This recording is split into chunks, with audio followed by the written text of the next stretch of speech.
Tərbiyədə də bu mühümdür. Deyirlər, uşaqlarınızı təşviq eləyəndə yaxşı iş görən kimi dərhal mükafat verməyin. Pis iş görən kimi dərhal cəzalandırmayın, pis öyrəşəcək.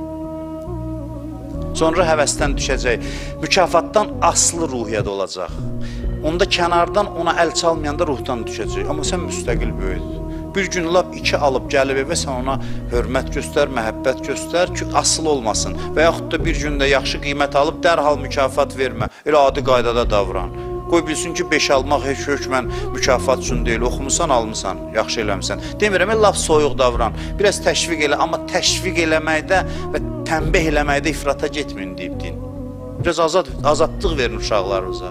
Göz yumun, dərhal cəzalandırmayın. Çünki onda asılı vəziyyətə düşür, cəzadan və mükafatdan. Çox mühüm mövzudur, çox mühüm məsələdir. Çox mühüm məsələdir.